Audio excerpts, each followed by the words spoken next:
بالله من الشيطان الرجيم. بسم الله الرحمن الرحيم. وإذا طلقتم النساء فبلغن أجلهن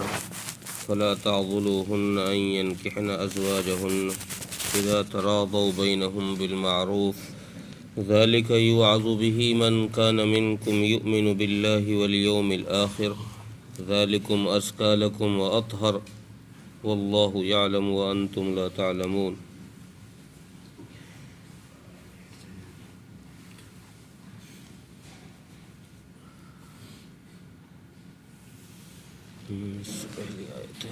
وإذا طلقتم النساء فبلغن أجلهن فأمسكوهن بمعروف أو سرحوهن بمعروف ولا تمسكوهن ضرارا لتعتدوا ومن يفعل ذلك فقد ظلم نفسه ولا تتخذوا آيات الله هزوا واذكروا نعمة الله عليكم وما أنزل عليكم من الكتاب والحكمة يعظكم به واتقوا الله واعلموا ان اللہ بكل شيء علیم.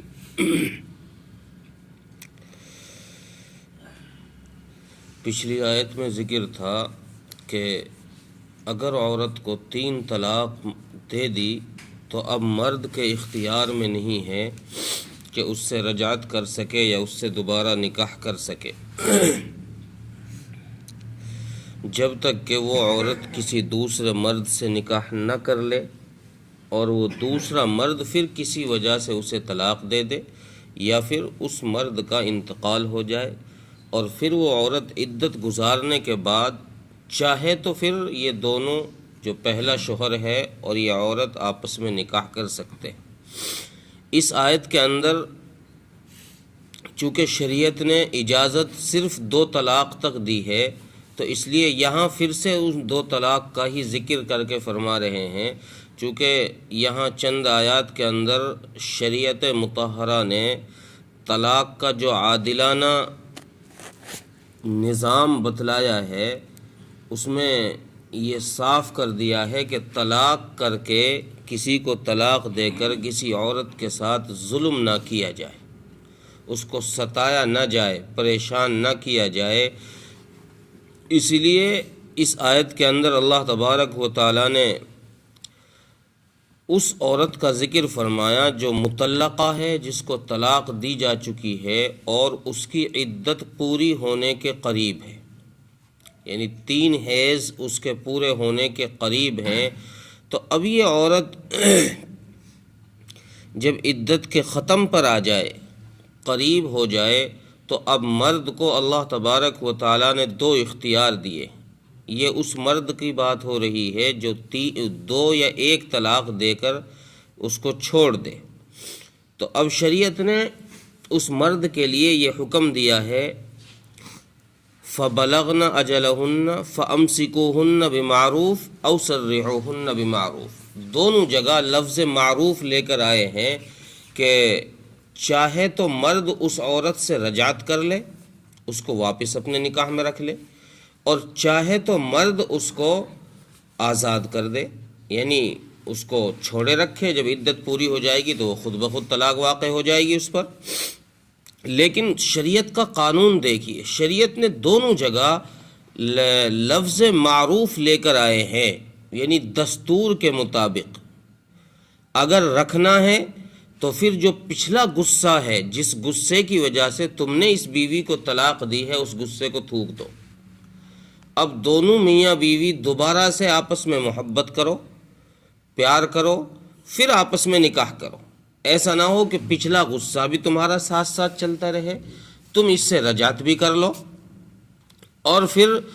دوسری چیز اللہ تبارک و تعالیٰ نے یہاں یہ بتائی کہ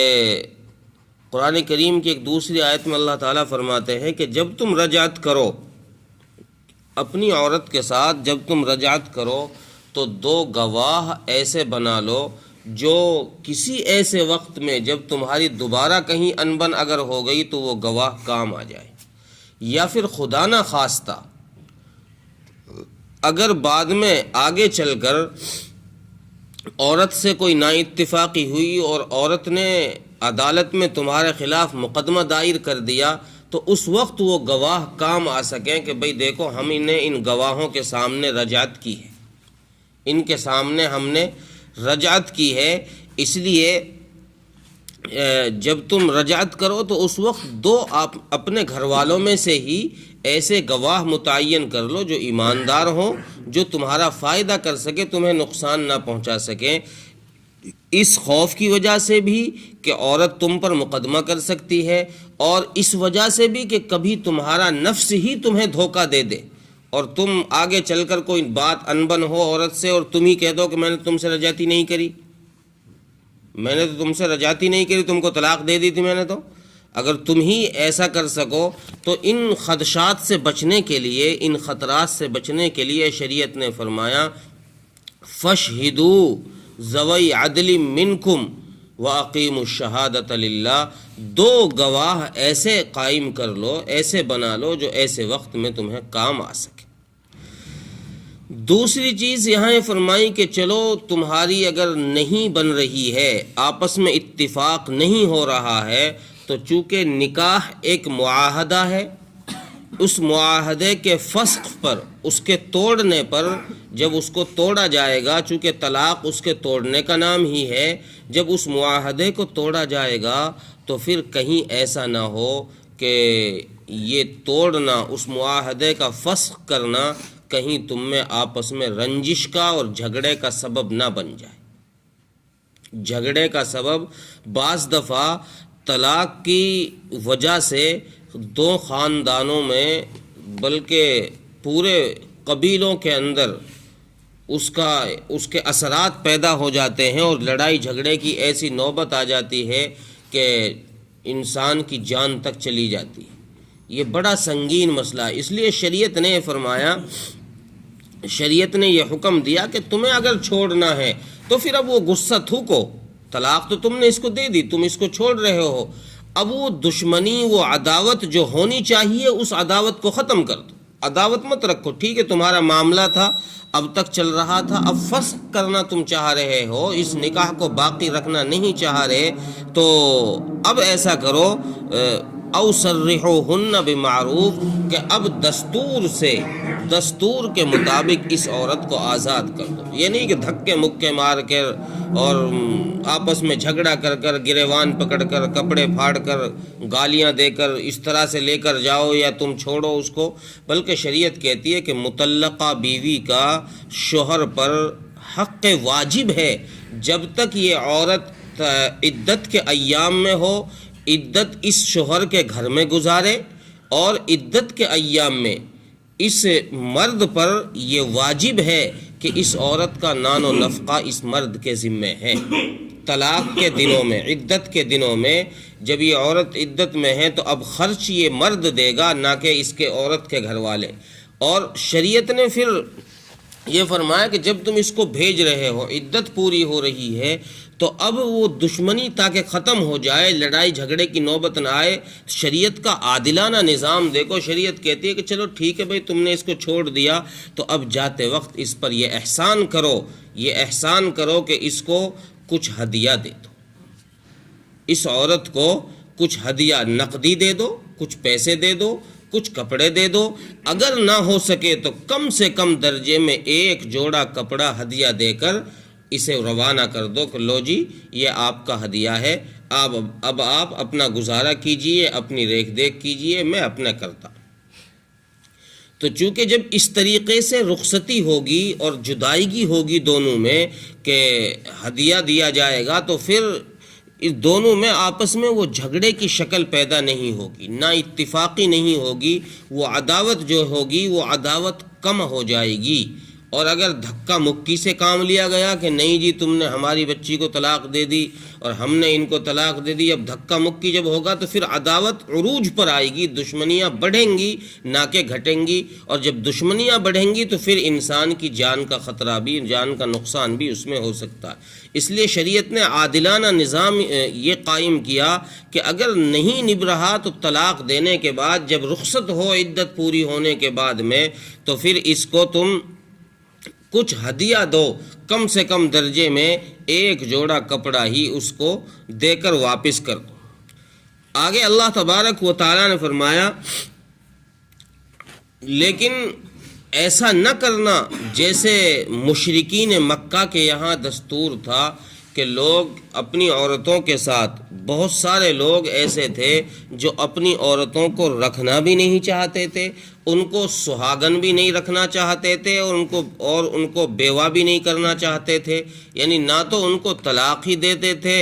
اور نہ ان کو وہ پیار ہی دیتے تھے، بلکہ ان کا دستور یہ تھا کہ ایک طلاق دے دی، اس کو چھوڑے رکھا، جب عدت پوری ہونے کے قریب آتی تو اس کے رجعت کر لیتے، پھر اسے تھوڑے دن تنگ کیا، پریشان کیا، تکلیفیں دی، اس کو پھر طلاق دے دی، پھر چھوڑے رکھا، اس سے جب عدت پوری ہونے کے قریب آئی تو پھر رجعت کر لی۔ تو شریعت نے فرمایا وَلَا تُمْسِكُوهُنَّ ضِرَارًا لِتَعْتَدُوا، جب تم رجعت کر رہے ہو، اس کو اپنے پاس لوٹا رہے ہو، تو اب اس لوٹانے میں نیت کو کلیئر کر لو کہ مجھے اب اس کو بیوی بنا کر رکھنا ہے،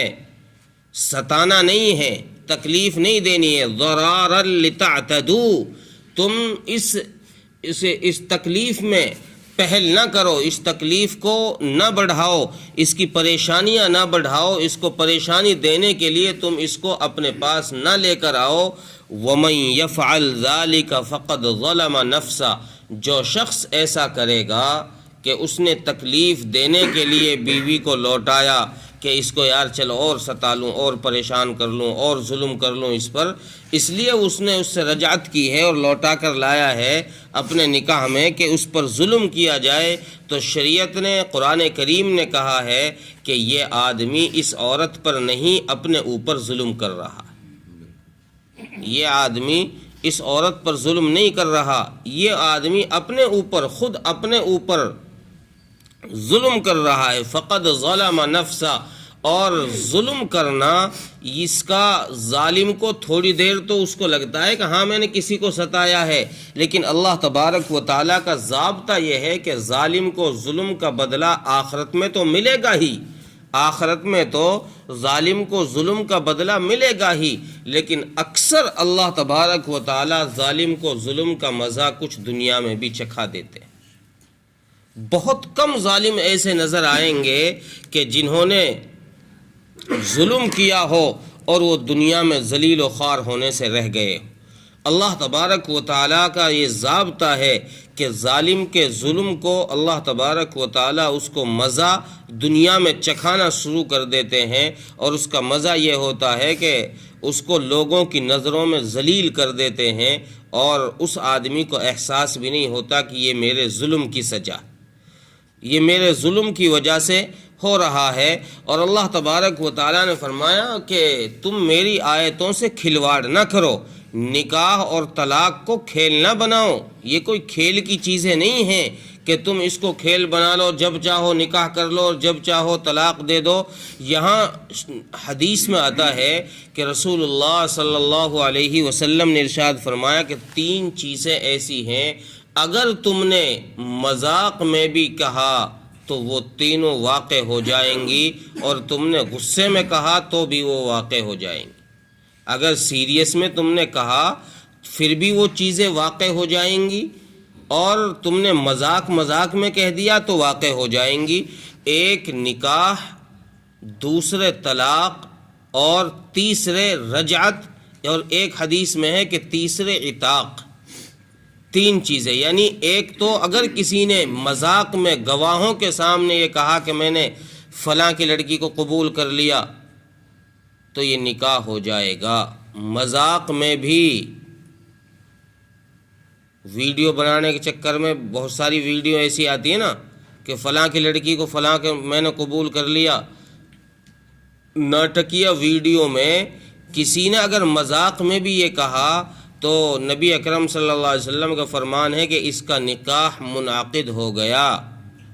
گواہ، شرط یہ ہے کہ گواہ ہوں، 2 گواہ ہوں۔ اگر گواہوں کے سامنے گواہ نہیں ہے اور پھر نکاح کر رہا ہے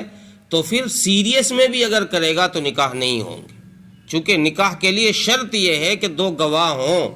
گواہوں کے سامنے اگر سیریس میں کہے یا مذاق میں کہے قبول تو اس کا نکاح منعقد ہو گیا۔ اسی طریقے سے اگر مذاق میں بھی کسی کے سامنے کہا کہ میں نے اپنی بیوی کو طلاق دی تو طلاق واقع ہو جائے گی۔ اسی طریقے سے عتاق کے اندر ہے کہ اگر کسی نے یہ کہا کہ میں اپنے غلام کو یا باندی کو آزاد کرتا ہوں تو اس کو آزادی ہو جائے گی۔ تو چاہے سیریس میں کہے اور چاہے مذاق میں کہے، تو دونوں حالتوں کے اندر یہ عمل کہنے پر یہ عمل واقع ہو جائیں گے۔ اور اسی طریقے سے رجعت کے متعلق دوسری حدیث میں فرمایا کہ اگر کسی نے مطلقہ بیوی ایک یا دو طلاق کے بعد عورت سے رجعت کرنے کے لیے مذاق میں ہی کہہ دیا کہ میں اس سے رجعت کرتا ہوں، میں اس کو واپس اپنے نکاح میں رکھتا ہوں، تو یہ مذاق میں کہنا بھی اس کے لیے ضروری ہو جائے گا کہ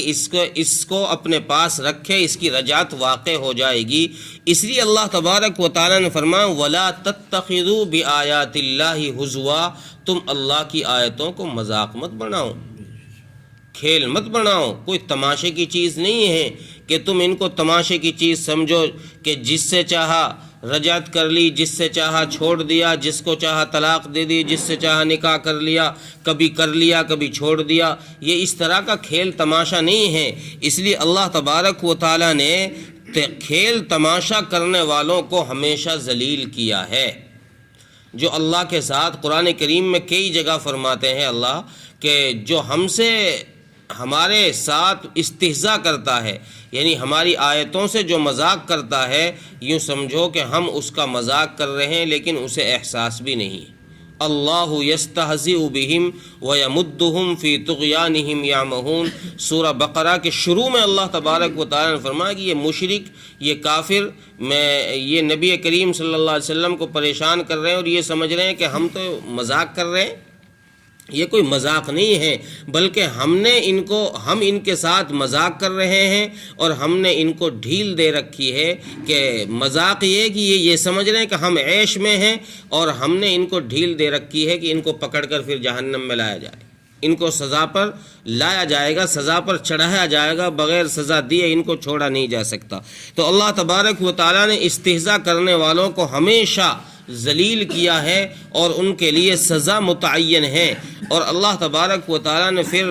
لوگوں کو سمجھانے کے لیے ایک نصیحت یہ فرمائی کہ لوگوں، میں نے تم پر جو انعامات کیے ہیں، میں نے تم کو جو نعمتیں دی ہیں، ہاتھ میری نعمت ہے، زبان میری نعمت ہے، پیر میری نعمت ہے، کتنی نعمتوں سے تم میریوں سے فائدہ اٹھا رہے ہو اور میری آیتوں کا کھلواڑ کر رہے ہو، میری آیتوں کا مذاق اڑا رہے ہو، یہ شعبہ تمہیں نہیں دیتا۔ اس لیے میری نعمتوں کو یاد کر کے مجھ سے ڈرتے رہو۔ وَاذْكُرُوا نِعْمَةَ اللَّهِ عَلَيْكُمْ وَمَا أَنزَلَ عَلَيْكُمْ مِنَ الْكِتَابِ وَالْحِكْمَةِ، میری نعمتیں یاد کرو جو میں نے تم کو دی ہیں، کہ میں نے تم کو کتاب عطا کی، اس کتاب کے ذریعے سے میں نے تمہیں صحیح اور غلط کی تمیز بتائی، اور پھر میں نے تمہیں صحیح راستے پر چلنے کا حکم دیا اور برے راستے پر چلنے سے تمہیں روکا۔ اس لیے میری ان نعمتوں کی قدر کرو کہ میں نے نبی بھیج کر تم میں ساری چیزوں کو واضح کرا دیا کہ کون سا راستہ صحیح ہے اور کون سا راستہ غلط ہے۔ اب اگر تم میری بات نہ مانتے، اگر تمہارے پاس میں نبی نہ بھیجتا تو تم کدھر جاتے، کون راستہ بتاتا؟ اگر بھٹکے ہوئے آدمی کو کوئی آدمی مل جائے تو اس کا کتنا بڑا احسان ہے کہ یار تیرا بہت بڑا احسان ہے، تو نے رستہ بتا دیا، مجھے رستہ ہی نہیں مل رہا تھا، میں گم ہو گیا تھا۔ تو اگر اللہ تعالیٰ فرماتے ہیں کہ میری کتنی بڑی نعمت ہے تم پر کہ میں نے تم میں رسول بھیجا، اور پھر اس رسول نے آ کر تمہیں بتایا کہ یہ راستہ صحیح ہے، یہ غلط ہے، اس پر چلا جائے، اس سے بچا جائے۔ اس لیے اللہ تبارک و تعالیٰ نے فرمایا کہ میری نعمتوں کو یاد کرو، اور میری بڑی نعمت تم پر یہ بھی ہے کہ میں نے تم پر کتاب نازل فرمائی، اور پھر کتاب کے نازل فرمانے کے ساتھ ساتھ میں اس کتاب کے ذریعے سے میں نے کچھ حکمت کی باتیں بھی تمہیں سکھائی ہیں تاکہ تم کو نصیحت حاصل کی جائے، تاکہ تم ان سے کچھ سیکھو، یعظکم بی، تاکہ تم کو کچھ نصیحت حاصل ہو کہ یار میں بھٹکا ہوا تھا، میرے رب نے مجھ پر احسان فرمایا، مجھے صحیح راستے پر ڈال دی۔ واتقوا اللہ، اللہ سے ڈرتے رہو۔ آخر میں اللہ کیا فرما رہے ہیں؟ مجھ سے ڈرتے رہو، مجھ سے نہیں بھاگو گے، تم کہیں چلے جاؤ، کتنے ہی بڑے بن جاؤ، کسی عہدے پر پہنچ جاؤ، تم مجھ سے نہیں بھاگ سکتے، اس لیے ہر جگہ ہر حال میں میرا ڈر تمہارے اندر موجود رہنا چاہیے۔ واتقوا اللہ، امیر کے لیے بھی یہی حکم ہے، واتقوا اللہ، غریب کے لیے بھی یہی حکم ہے کہ واتقوا اللہ، مجھ سے ڈرتے رہو۔ کیوں؟ اس لیے کہ ان اللہ وَاعْلَمُوا ان اللہ بکل شیء علیم، کہ اس کائنات کے ذرے ذرے کا علم میرے پاس ہے۔ اس کائنات کے ذرے ذرے کا کیا زبردست جملہ لے کر آتے ہیں اللہ۔ پہلے نصیحت کرتے ہیں۔ قرآن کا انداز ایسا ہے کہ قرآن کبھی غصے کی بات ہوتی ہے نا، جو مار پٹائی والی، اس میں بھی کبھی شریعت جزا اور فضا کی باتیں نہیں سناتی، مار دھاڑ کی باتیں نہیں بتاتی شریعت، بلکہ قرآن کریم کا اسلوب یہ ہے کہ بندے کو اللہ تبارک و تعالیٰ ڈراتے ہیں، اپنی ذات کا خوف بٹھاتے ہیں کہ نہیں بھائی تجھے دیکھ، یہ دیکھ دیکھ کے چلنا ہے، اور تو اگر نہیں چلے گا تو پھر دیکھ میرے پاس سزا کے لیے بھی ٹھکانہ ہے۔ میں جانتا ہوں سب کچھ، تیری نیت کو بھی جانتا ہوں، تیرے اعمال کو بھی جانتا ہوں۔ اس لیے یہاں بھی اللہ تبارک و تعالیٰ نے پہلے انسان کو سمجھایا کہ دیکھو تمہیں چلنا ہے دستور کے مطابق چلو، بیوی رکھنا ہے اپنے دستور کے مطابق رکھو، پیار سے رکھو، طلاق دینی ہے چھوڑنا ہی ہے پھر بھی دستور کے مطابق، کوئی لڑائی جھگڑا نہیں، فتنہ فساد نہیں، اور تم میری آیتوں کے ساتھ مذاق نہ بناؤ۔ اور پھر آخر میں کیا اللہ فرما رہے ہیں کہ ہمیں تم مجھ سے ڈرو، میرے پاس ہر چیز کا علم ہے، کسی چیز کو مجھ سے چھپایا نہیں گیا، کوئی چیز میرے علم سے باہر نہیں۔ ترجمہ دیکھیں، وَإِذَا طَلَّقْتُمُ النِّسَاءَ فَبَلَغْنَ أَجَلَهُنَّ فَأَمْسِكُوهُنَّ بِمَعْرُوفٍ أَوْ سَرِّحُوهُنَّ بِمَعْرُوفٍ، اور جب تم طلاق دو، اور جب تمہاری طلاق دی ہوئی عورتیں اپنی عدت کے پورے ہونے کے قریب پہنچ جائیں تو پھر تم کو چاہیے کہ تم چاہے تو ان کو دستور کے مطابق روک لو، اپنے پاس روک لو، او سرحوہن بمعروف، یا ان کو اچھے طریقے سے، احسن طریقے سے ان کو بدا کر دو، ان کو واپس کر دو۔ ولا تمسکوہن ضرارا لتعتدوا، اور تم ان کو تکلیف دینے کے لیے، تکلیف دینے کی نیت سے اپنے پاس نہ روکو۔ ومن یفعل ذلک فقد ظلم نفسہ، اور جس نے ایسا کیا یعنی تکلیف دینے کی نیت سے رجعت کی تو پھر اس نے اپنے اوپر ہی ظلم کیا ہے۔ ولا تتخذوا آیات اللہ ہزوا، اور تم اللہ کی آیتوں کا مذاق نہ بناؤ۔ وَاذْكُرُوا نِعْمَةَ اللَّهِ عَلَيْكُمْ وَمَا أَنزَلَ عَلَيْكُمْ مِنَ الْكِتَابِ وَالْحِكْمَةِ، اور یاد کرو اللہ کی ان نعمتوں کو جو اللہ نے تم پر کی ہیں، اور اس کو جو کتاب کے ذریعے سے تم کو حکمت، علم اور حکمت کی باتیں تمہیں سکھائی ہیں، یعظکم بہ، تاکہ اس کے ذریعے سے تمہیں نصیحت کی جا سکے۔ واتقوا اللہ واعلموا، اور اللہ سے ڈرتے رہو اور جان لو ان اللہ بکل شیء علیم، کہ بے شک اللہ تبارک و تعالی ہر چیز کو جاننے والے ہیں۔ اللہ